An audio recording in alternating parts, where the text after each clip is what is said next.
नमस्कार and welcome you all to DRX mentor. मैं हूं डॉक्टर जयंत और जब से रेलवे फार्मासिस्ट का कैलेंडर जारी हुआ है आरआरबी की तरफ से तब से बहुत सारी वीडियोस बनी हुई हैं रिगार्डिंग रेलवे फार्मासिस्ट की वैकेंसी आने वाली है। उनकी जब आप कमेंट में जाके देखेंगे तो आपको एक मैक्सिमम टाइम एक ही कमेंट मिलेगी जो एस्पिरेंट पूछते हैं कि रेलवे फार्मासिस्ट की वैकेंसी तो आ रही है बट रेलवे फार्मासिस्ट को क्वालिफाई करने के लिए उसमें सिलेक्शन लेने के लिए उन्हें क्या पढ़ना है, कितना पढ़ना है और कहाँ से पढ़ना है। और जब आप डीप में जाएंगे तो एक बात पता चलेगी कि राइट स्ट्रैटेजी क्या है रेलवे फार्मासिस्ट में सिलेक्ट होने की। तो चलिए इस वीडियो में डिस्कस करेंगे what is the right strategy to select in railway pharmacist 2020-24। तो चलिए स्टार्ट करते हैं, बट उससे पहले यदि आपने चैनल को सब्सक्राइब नहीं किया है तो चैनल को सब्सक्राइब कर लीजिए सो दैट आपको फार्मा रिलेटेड जो भी इंपॉर्टेंट इन्फॉर्मेशन है वो मिलती रहेगी। आप हमारे चैनल को ज्वाइन भी कर सकते हैं सो दैट आपको मात्र 29 रुपये में आपको रेलवे फार्मासिस्ट के प्रीवियर ईयर के क्वेश्चन पेपर और जो भी फार्मासिस्ट हैं उनके क्वेश्चन पेपर मिलेंगे आपको। दूसरा, आपको जो भी मैंने एमसीक्यू सॉल्व कराए हैं उनकी पीडीएफ अवेलेबल हो जाएगी इस चैनल पे, तो आप हमारे चैनल को ज्वाइन भी कर सकते हैं। तो चलिए स्टार्ट करते हैं। स्ट्रैटेजी या रणनीति क्या होती है किसी भी एग्जाम को क्वालिफाई करने की। आपने बहुत सारे इंटरव्यूज़ देखे होंगे, टॉपर्स के देखे होंगे और जो सिलेक्ट होते हैं उनके इंटरव्यू देखे होंगे। तो उनमें जब इंटरव्यू में क्वेश्चनिंग होती है तो वहाँ पर एक क्वेश्चन कई बार एस्पिरेंट की तरफ से पूछा जाता है कि sir what is the right strategy, या आपने कौन सी स्ट्रैटेजी अपनाई थी सिलेक्ट होने के लिए। तो हर एग्ज़ाम रणनीति मतलब एक एक सर्टेन प्लान होता है जिसके थ्रू आप कुछ भी अचीव कर सकें, मतलब जो आपकी डिज़ायर्ड चीज़ है उसको अचीव कर सकें। तो रणनीति की बात करें तो रेलवे फार्मासिस्ट में आपकी राइट स्ट्रेटजी क्या होनी चाहिए वो 3 पॉइंट के अराउंड्स होगी। सबसे पहले आपको सिलेबस देखना है, दूसरा आपको ओल्ड क्वेश्चन पेपर देखना है, थर्ड आपको मॉक टेस्ट देखना है।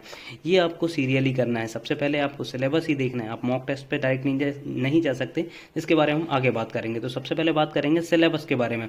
देखिए, किसी भी एग्जाम को क्वालिफाई करने के लिए आपको सबसे पहले पता होना चाहिए कि कौन सा सब्जेक्ट आएगा या कौन सा टॉपिक आएगा, जो कि सब कुछ मेंशन होता है सिलेबस में। तो यदि हम देखें रेलवे फार्मासिस्ट 2024 का अभी तक वैसे तो नोटिफिकेशन नहीं आया है, नोटिफिकेशन में ही सिलेबस होता है, बट प्रीवियसली बेसिस पे जो 2019 में आया था उसके बेसिस पे हम एक स्पेकुलेशन लगा सकते हैं कि ये टॉपिक से ये सब्जेक्ट्स पूछे जाएंगे। तो यदि आप 2019 का सिलेबस डाउनलोड करेंगे तो आपके पास देखिए बहुत सारे सब्जेक्ट्स होंगे, जैसे ह्यूमन एनाटॉमी फिजियोलॉजी हो गया, फार्मास्यूटिकल एनालिसिस हो गया, फार्मास्यूटिक्स हो गया, और सभी कुछ हैं जो कि हम डी फॉर्म और बी फॉर्म में पढ़ते हैं। मैक्सिमम यहाँ पर आप देखेंगे तो बी फॉर्म के जो सब्जेक्ट्स हैं वो पूछे गए हैं। तो सबसे पहले आपको सिलेबस कवर करना है। सिलेबस को एक बार हार्ड कॉपी उसकी, यदि आप सॉफ्ट कॉपी नहीं आप प्रिंट आउट ले सकते हैं तो ये बहुत अच्छा रहेगा, और एक बार पूरा सिलेबस उसको अच्छे से कवर कर ले।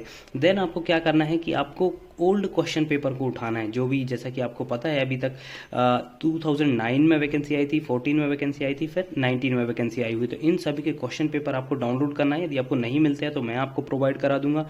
फिर उनके क्वेश्चंस को आपको देखना है कि उनमें से किस टाइप का पैटर्न आया हुआ है। जैसे आप रेलवे फार्मासिस्ट की बात करें तो रेलवे में 70 क्वेश्चन आपके आते हैं फार्मा से और 30 क्वेश्चन आते हैं आपके नॉन फार्मा से। तो आपको देखना है कि वो 70 क्वेश्चन में से भी सबसे ज़्यादा किस टॉपिक से क्वेश्चन आए हुए हैं। देखिए, प्रीवियसली यदि जिस टॉपिक से ज़्यादा पूछे गए हैं तो बहुत ज़्यादा चांसेस होते हैं कि उन सब्जेक्ट से आपके क्वेश्चन रिपीट हों। तो सबसे पहले आपको देखना है सिलेबस थॉरोली रीड करना है। फिर उसके बाद आपको ये क्वेश्चन पेपर पढ़ने हैं और आपको एक लिस्ट बनानी है कि किस सब्जेक्ट से कितने क्वेश्चन आए हुए। ये देखिए आपको ही करना पड़ेगा, कोई आपको नहीं बताएगा। यदि आपको सिलेक्शन चाहिए तो ये प्रोसेस थोड़ा टफ होता है, लेकिन यदि सिलेक्ट होना है तो आपको ये प्रोसेस जो है फॉलो करना पड़ेगा।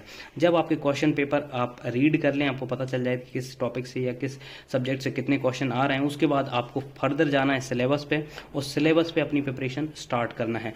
सब आपको एक जो भी आपके मेजर टॉपिक हैं, जैसे कि आपका फार्माकोलॉजी से ज़्यादा क्वेश्चन आते हैं, फार्मास्यूटिक्स से ज़्यादा क्वेश्चन आते हैं, तो उनके आपको प्रॉपरली नोट्स प्रिपेयर करने हैं। देखिए, नोट्स प्रिपेयर करने का क्या फ़ायदा होता है कि मान लीजिए सपोज करिए कि यदि आपका रेलवे फार्मासिस्ट में सिलेक्शन नहीं हुआ है, या फिर आप जब आगे ESIC का एग्ज़ाम फॉर्म आएगा या फिर आपके अदर जैसे CGHS का आता है, तो उस टाइम पे क्या होगा कि आप सेपरेटली प्रिपरेशन करने के लिए तो नहीं बैठेंगे, बट यदि आपने नोट्स प्रिपेयर किए हुए हैं तो जस्ट आपको एक बार रिवाइज करना पड़ेगा। तो ये बेनिफिट होता है नोट्स बनाने का।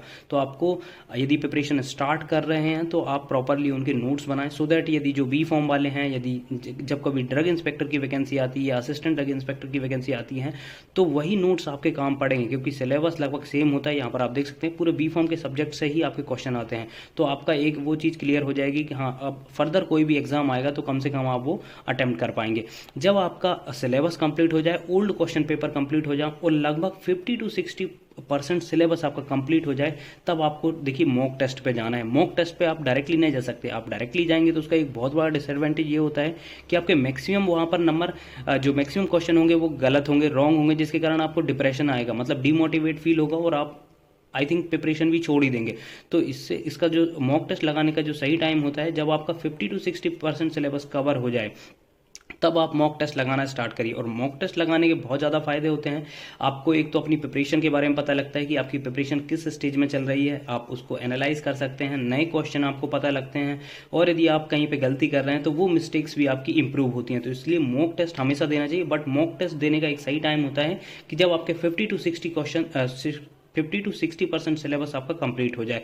अदरवाइज आप इनिशियली आप मॉक टेस्ट के लिए चले जाते हैं तो वहाँ पर आपको डिप्रेशन आने के चांसेस होंगे, मतलब आप प्रिपरेशन भी क्विट कर सकते हैं, क्योंकि आपको बहुत ज़्यादा, एक तो आपकी प्रिपरेशन नहीं हुई होगी और दूसरे नए क्वेश्चन आपको मिलेंगे, तो एक बहुत सीरियस प्रॉब्लम होती है उस टाइम पे। तो आपको सीरियली फॉलो करना है। सबसे पहले सिलेबस देखना है, सिलेबस देखने के बाद आपको क्वेश्चन पेपर देखना है, क्वेश्चन पेपर में किस टाइप के क्वेश्चन आए हुए हैं, उस तरह से फिर आपको अपने जो सब्जेक्ट्स हैं उनकी प्रिपरेशन करना है, प्रॉपरली नोट्स बनाना है। नोट्स बनाने के बाद जब आपका 50 to 60% सिलेबस कवर हो जाए फिर मॉक टेस्ट दीजिए। मॉक टेस्ट देने के लिए आप बहुत सारे प्लेटफॉर्म्स हैं, जैसे कि जीडीसी हो गया, और आपके जैसे अमर शायर एकेडमी, वो भी सभी लोग जो क्वेश्चन पेपर प्रोवाइड कराते हैं, मॉक टेस्ट प्रोवाइड कराते हैं। और जब भी कोई भी एग्ज़ाम आता है तो उसके एग्ज़ाम से नियर कुछ मॉक टेस्ट सीरीज स्टार्ट हो जाती हैं, वो आप ज्वाइन कर सकते हैं। आई होप ये इन्फॉर्मेशन आपको अच्छी लगी होगी। अच्छी लगी तो प्लीज़ चैनल सब्सक्राइब करिए, वीडियो को लाइक करिए, शेयर करिए एंड कमेंट करिए। Thank you.